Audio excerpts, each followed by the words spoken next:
Salve, amada igreja, na Santa Paz do nosso Senhor Salvador Jesus Cristo, amém?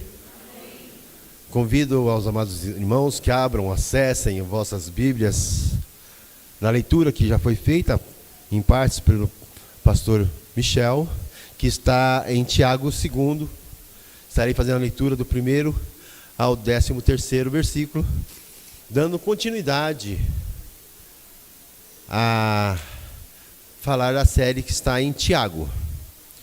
Hoje nós vamos falar um pouco sobre imparcialidade e amor ao próximo.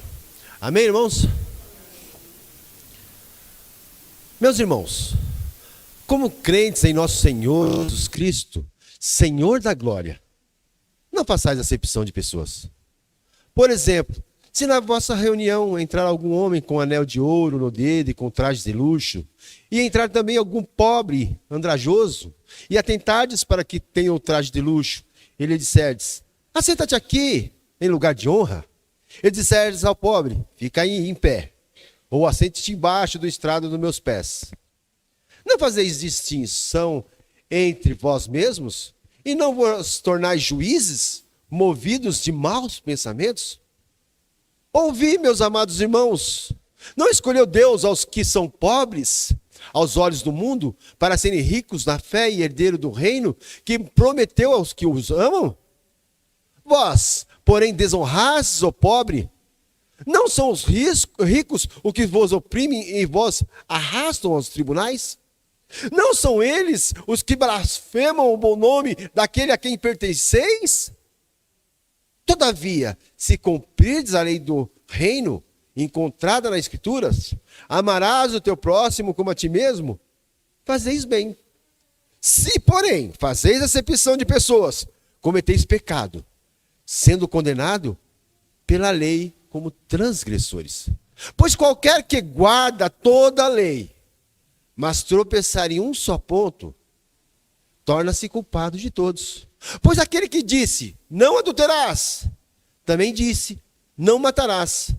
Ora, se não adultera, mas mata, torna-se transgressor da lei. Falai de tal maneira, e de tal maneira procedei, como aqueles que hão de ser julgados pela lei da liberdade. Porque o juízo será sem misericórdia para aquele que não usou de misericórdia. A misericórdia triunfa sobre o juízo. Mediante a leitura, convido os irmãos a estarmos orando para que o Espírito Santo venha falar aos nossos corações e nos fortalecer na nossa caminhada para a glória do nome do Senhor e Salvador Jesus Cristo. Amém? Oremos todos.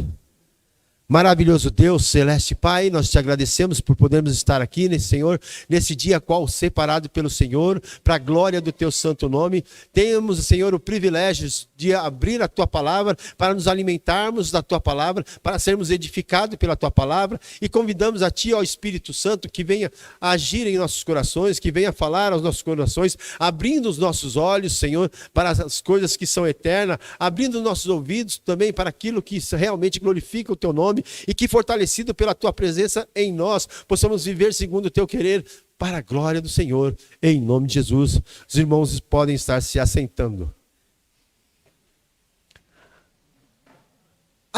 A epístola de Tiago é uma das cartas do Novo Testamento, assim conhecida porque foram escritas como cartas circulares. Isto é, para serem lidas em várias igrejas, ao contrário da carta das epístolas de Paulo, que eram enviadas a igrejas específicas ou a determinados indivíduos. Ou seja, Paulo ele vai escrever as suas cartas endereçadas a várias igrejas. Então nós temos cartas escritas aos romanos, cartas escritas aos colossenses, mas a carta de Tiago era uma carta circular. Ou seja, era para todos. E nós vamos aprender um pouco mais dentro da carta de Tiago, porque, como foi dito, a carta de Tiago, nós podemos dizer que é aquilo que é para ser vivido, aquilo que é para ser praticado. Ele vai chamar a atenção para que nós venhamos abrir nossos olhos, para refletirmos na nossa conduta, se realmente vivemos o Evangelho ou se em algum ponto deixamos a desejar. E se isso estiver acontecendo, que possamos refletir e estarmos melhorando. Amém? Bom, são os inúmeros casos em que as pessoas são tratadas por sua aparência. Muitas pessoas, por causa da sua simplicidade, não são tratadas com a devida atenção. É uma verdade, irmãos? E não, além de ser uma verdade, não é uma novidade. Infelizmente. Bom, eu vou trazer à tona aqui um episódio que me chamou muita atenção e tem muito a ver com aquilo que nós estamos conversando hoje. Geraldo Rufino, não sei se alguém já ouviu falar. Quem não ouviu falar, depois pode entrar no YouTube e confirmar com uma forma mais detalhada aquilo que eu vou falar de uma forma bem singular, o que aconteceu na vida desse homem. Ele era um ex-catador de lixo reciclável, hoje fundador da maior recicladora automotiva da América Latina. Esse homem, ele relata uma história que aconteceu com ele, que no momento em que ele estava até bem de vida, entrou na vida dele um andarilho que futuramente salvaria sua empresa. Quem não ouviu falar dessa situação, depois pode, mais uma vez falando, entrar no YouTube. Esse andarilho, o que aconteceu? Ele ia tomar água na empresa. Ele morava debaixo de uma ponte. E um certo dia, ele foi lá e falou assim para esse andarilho: você entra aqui, você atrapalha meus funcionários de pegar água para você. Faz o seguinte, vai você mesmo e pega a água. Aí o andarilho falou: eu sei quem você é. Falou: então, se você sabe quem eu sou, eu estou te dando a condição de ir lá até tomar água.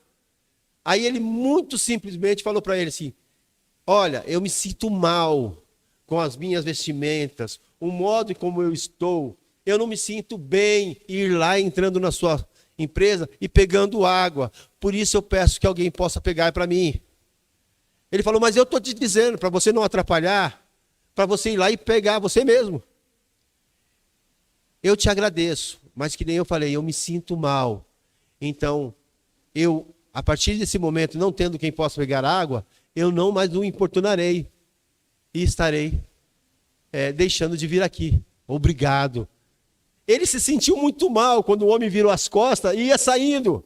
Aí ele falou: não, espera aí. Ele, comovido, ele falou: eu vou pegar água para você. E por 6 meses ele ia e pegava água para esse homem. Nesse meio tempo, eles desenvolveram um vínculo. E nesse vínculo, ele contou a sua vida para o rapaz. E o rapaz também contou a sua vida para ele. E ele falou que estava ali por uma desilusão amorosa. E ele falou que uma mulher deixou ele muito triste e ele abandonou tudo. Ele falou assim: mas tem uma outra mulher na sua vida? Ele falou: não, eu só tinha uma mulher. Ele falou: não, tem a sua mãe. Que ele comentou sobre a mãe. Ele falou assim: a sua mãe, assim como essa pessoa prejudicou a sua vida, você está prejudicando a vida da sua mãe. Faz 2 anos que você não tem contato com sua mãe. A partir desse momento, esse homem, ele começa a refletir. E ele se dispõe a voltar para casa. Chegando no Rufino, ele falou assim: estou indo embora. Aí ele falou: mas você não tem dinheiro. Como eles criaram um vínculo muito bom e ele aprendeu muito com esse rapaz, ele falou: não, eu vou te dar dinheiro para você ir. Falou assim: não, eu tenho dinheiro, eu vendi o pouco que eu tinha e estou indo. Ele falou assim: mas onde você vai trabalhar? Ele falou assim: eu contei um pouco da minha vida para você, mas eu não contei tudo. Eu já tenho trabalho. Falei: você tem trabalho? Como você tem trabalho? Aí ele explicou quem ele era. Ele era engenheiro de mineradora pesada. Ele falava 4 idiomas. E ele falou que ele teria emprego quando ele retornasse. Ele falou: fique você em paz, porque para mim, você é imortal. E assim, ele se foi. Por 2 anos sem contato, os dois. Num determinado momento, a empresa do Rufino estava indo à falência e ele conseguiu um trabalho para a empresa em Minas Gerais. Porém, esse trabalho ele precisaria de caminhões. E ele entrou em contato para conseguir esses caminhões. Mas a vida dele financeira estava ruim. Então, ele não tinha como bancar aquilo que ele estava falando. Ele entrou em contato com alguém e esse alguém falou: ó, nós temos os caminhões, mas devido à sua condição financeira, não tem como liberar para vocês. Aí ele falou, fala o seguinte, fala para eles que eu compro um caminhão por vez e eu vou pagando, eu pago um e fico com o outro, eu pago um e fico com o outro. Ele falou, ó, eu posso até enviar o que você está falando, só que com certeza você não vai ter êxito na sua missão. Ele falou, mas por favor, envie. Aí ele enviou. Passados 7 dias, veio a resposta. Aí o rapaz trouxe a resposta e falou para ele, ó, não sei porquê, mas você foi positivo no seu pedido. Aí com uma semana ele foi buscar o primeiro caminhão.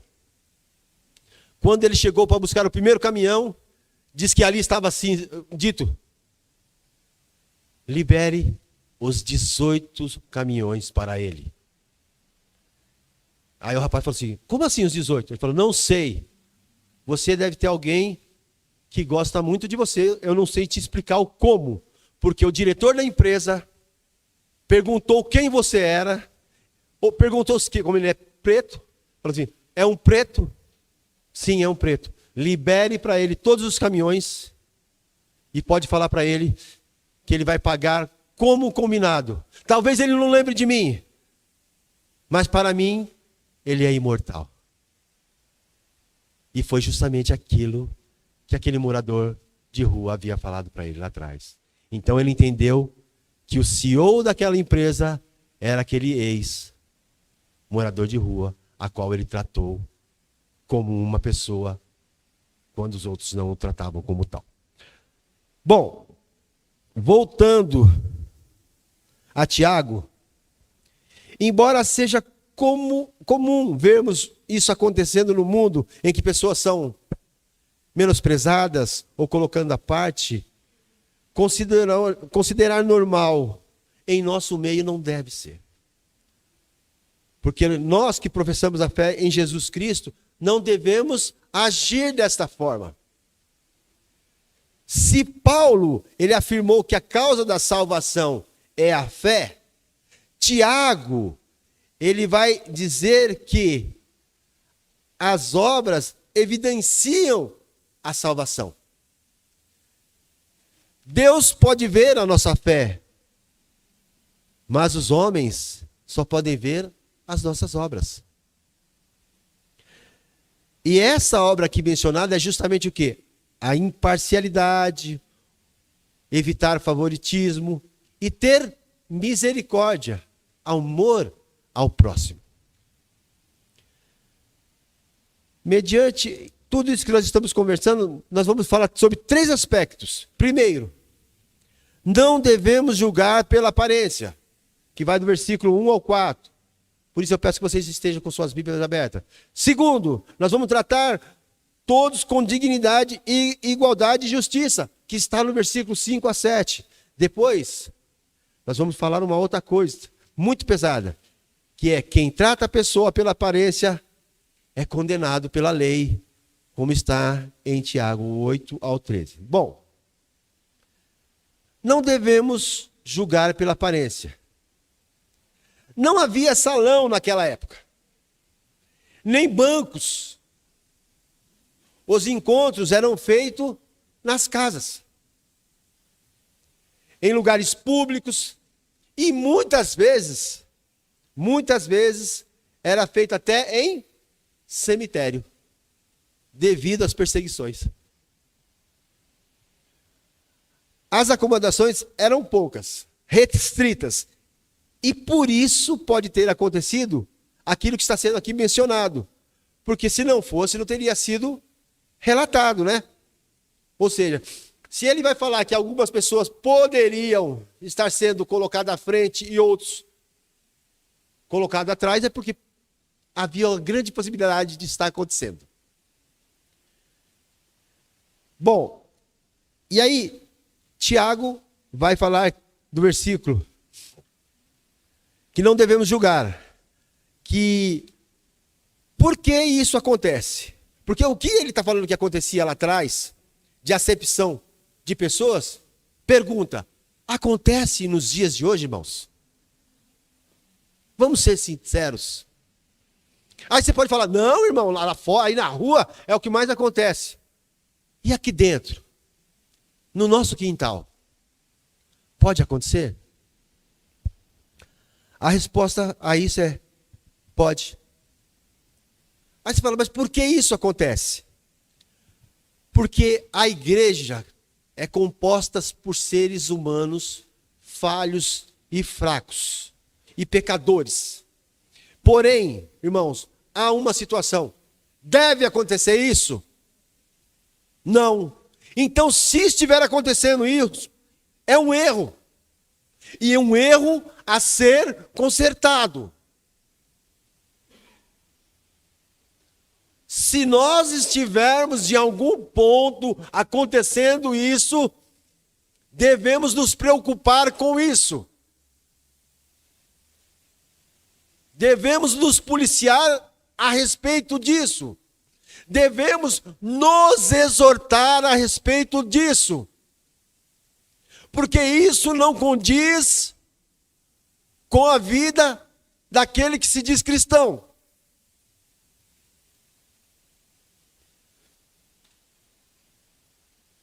Segundo ponto. Tratar com toda dignidade as pessoas simples é uma questão de justiça.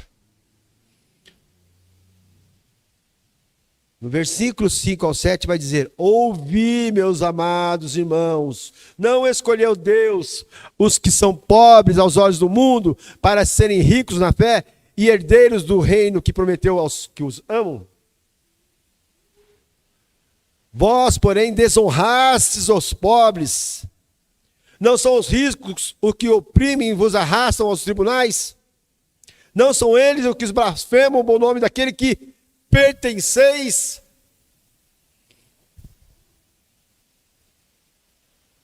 Irmãos, olha que coisa séria. Está dizendo que aqueles irmãos estavam se esquecendo dos humildes e exaltando os financeiramente bem. E aqui vai dizer que eles são herdeiros do reino. Ou seja, olha que coisa séria. Aqueles que são lembrados por Deus não podem ser esquecidos pela igreja, que somos nós. Isso acontecia lá. Será que está acontecendo nos dias atuais? Será que eu estou esquecendo deles? Eu tenho que trazer para mim. Primeiramente, eu tenho que cobrar de mim. Será que eu estou errando? E se eu estou errando, o que eu posso estar melhorando? O que eu posso fazer para melhorar? Tiago ainda vai dizer que os pobres não são os opressores, porém sim a classe rica e dominante. Olha que coisa assim, descabida. Ele vai dizer que os ricos blasfemam o nome de Jesus Cristo.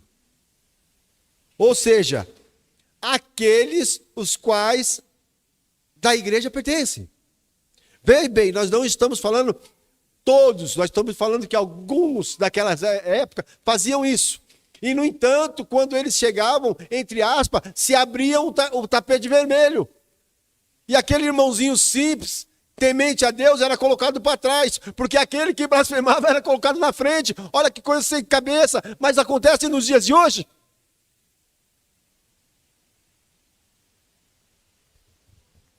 Porém, ele não pede que tratem os ricos de forma inadequada.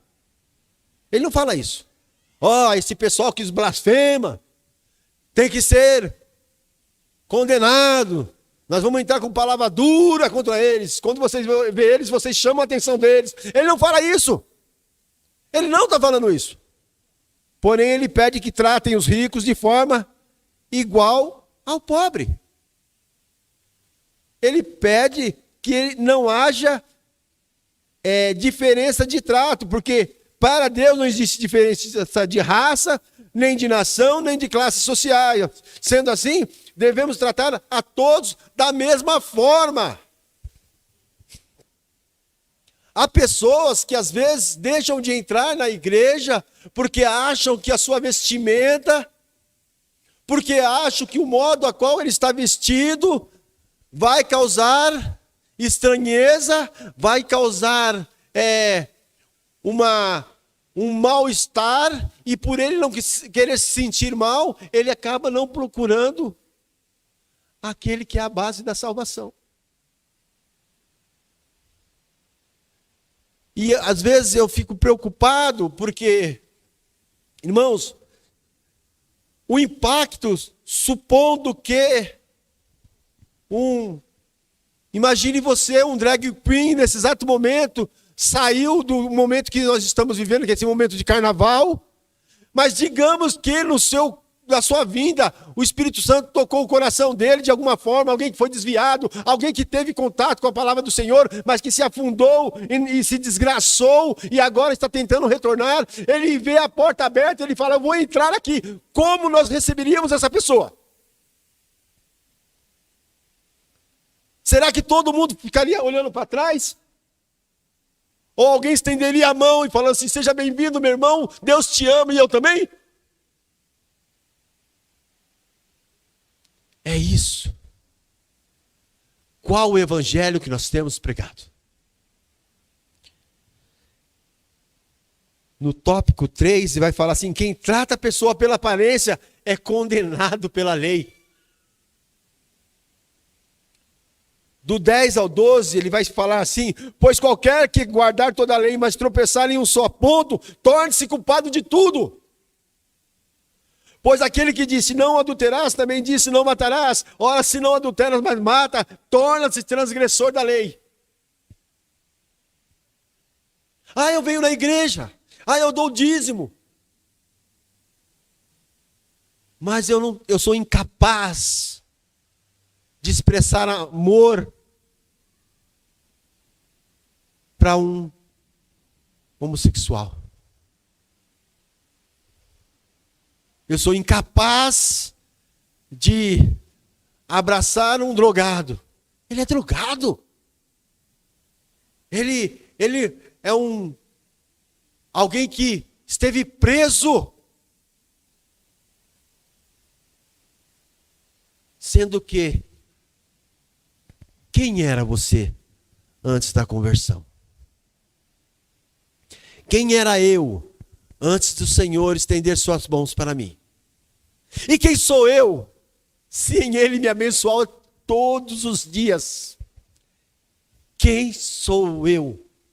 Paulo vai falar assim: miserável homem que sou. Paulo não fala miserável homem que eu era.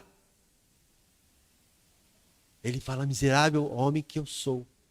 Ou seja, nós somos carentes de Deus em todos os momentos, porque a nossa natureza caída ainda está em nós. E se Ele me libera amor e perdão, é para que eu faça o quê? Diferente disso? Não.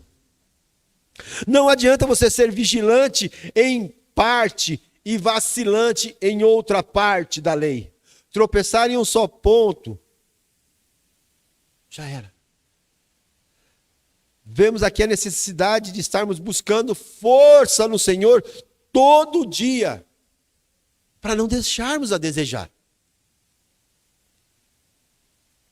Ou digamos assim, para deixarmos a desejar cada vez menos.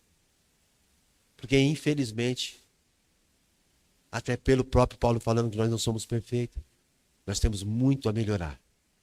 Agora nós devemos o quê? Buscar, entregar na mão do Senhor, para que as atitudes que nós tenhamos não venham a envergonhar o Cristo a qual nós seguimos.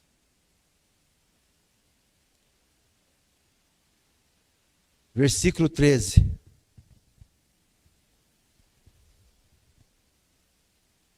Porque o juízo será sem misericórdia para aquele que não usou de misericórdia.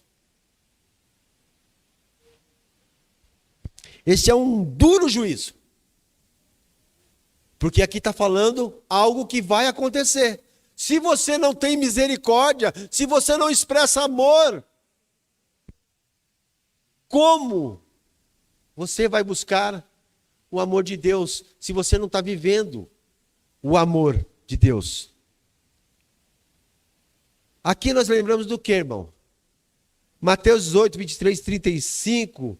Lembra? Vocês lembram dessa passagem? Todos conhecem essa passagem, onde o rei teve misericórdia de um homem que devia uma dívida enorme, e no entanto esse mesmo homem não expressa essa situação de misericórdia para aquele que também devia algo infinitamente menor.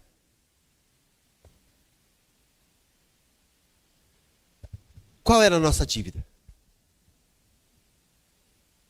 Nós não temos como pagar, não tínhamos como pagar.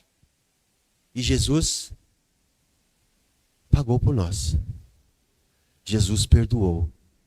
Jesus nos amou. Jesus teve misericórdia. Como nós vimos aqui, o que é uma misericórdia? É não imputar a nós aquilo que era justamente o pago das nossas ações. Isso é misericórdia. Mas o Senhor é tão maravilhoso que, além de tudo, Ele põe a graça, que Ele nos chama, através da morte de Cristo, a estarmos com Ele para a eternidade. E nós, será que nós estamos nesta condição de receber algo tão maravilhoso de Deus, mas não saber refletir este algo para aqueles que estão à nossa volta, para aqueles que estão à nossa volta? Será que assim, como foi chamado Abraão, será que nós estamos deixando a desejar? Abraão foi chamado para quê? Ser bênção. Eu vou te abençoar. E você seja o quê? Sede bênção. Será que eu estou sendo bênção àqueles que estão se achegando a mim? A questão não é quem é meu próximo. A questão é de quem eu serei próximo. A quem eu posso estar auxiliando. A quem eu posso estar estendendo a mão. Eu não preciso esperar, ou que nem alguns falam de uma forma bem irônica. Eu não vou ajudar o próximo e ajudarei o próximo do próximo. Ou seja, ele não vai ajudar ninguém.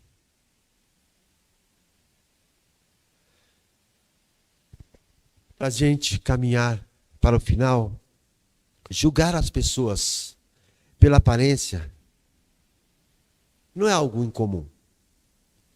É algo comum e natural. Natural a quem? Natural aquilo ou aquele a qual está longe de Cristo. Aquele que está no mundo é totalmente natural. Mas nós buscamos algo extraordinário. Nós buscamos algo que não é natural.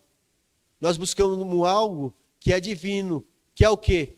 Melhorar a nossa natureza da forma que o Senhor nos lavou, nos remiu, para sermos nova criatura. As velhas coisas naturais têm que fazer cada vez menos parte do nosso dia a dia. É natural julgar na nossa natureza humana. Quer um exemplo disso? Samuel 16, todo mundo também conhece. No momento em que Samuel vai ungir o rei Davi, quando Jessé manda chamar os seus filhos, o que ele faz? Ele procurou o quê? Vai entrar um homem, certo? De uma aparência top de linha, certo? E esse vai ser ungido rei. Mas, o que acontece? Porém, Deus lhe disse, 16, Versículo 7, na parte B. Pois o Senhor não vê como vê o homem. O homem vê o que está diante dos olhos. Porém, o Senhor olha para o quê? Para o coração. Humanamente, nós temos essa condição? Não. Humanamente, nós não temos essa condição. Você vai olhar o estereótipo. Aí você vai falar, fulano está com uma vestimenta assim, assado. Olha aqueles pingentes, olha aquelas tatuagens, olha aquela roupa assim, olha aquela vestimenta assado, olha, e você já vai criar algo na sua cabeça sobre aquela pessoa. No entanto, muitas vezes, não são poucas, em que você olha e conversa com uma pessoa, entre aspas, vestimenta toda degringolada. Você fala, que amor de pessoa. Que pessoa maravilhosa. Mas à primeira vista, que nem diz o dito, você havia julgado o livro pela capa. Você não viu o conteúdo, você viu aquilo que estava por fora. Não é verdade? Jesus nunca discriminou ninguém, por motivo nenhum. A ele vinham ricos, pobres, religiosos, pecadores, judeus, gentios. E o que ele fazia? Estendia as mãos. Como discípulos de Jesus, devemos fazer o mesmo.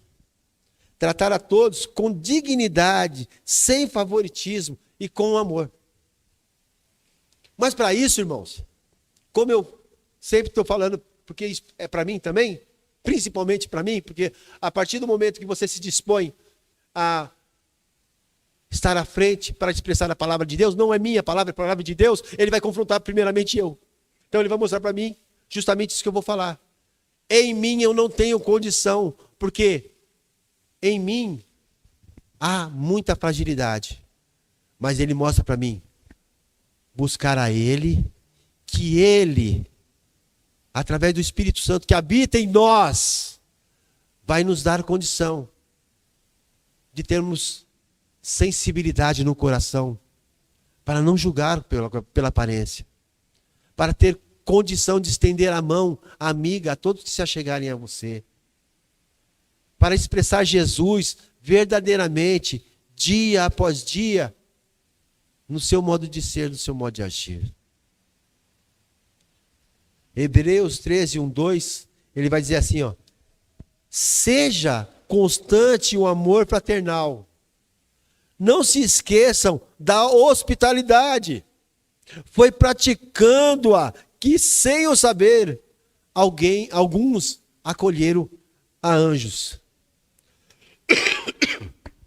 Perdoa.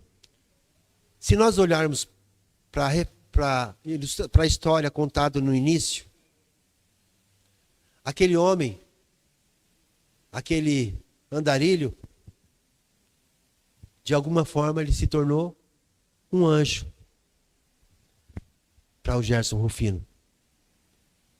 Porque pela atitude desse homem, ele acabou abençoando esse homem. Não estamos entrando em mérito da questão de ele ser cristão ou não, até porque eu não me aprofundei sobre isso, mas a história me chamou a atenção e o resultado também. Não que nós devemos ver as pessoas e estender a mão com a outra mão também esperando algo em troca, longe disso.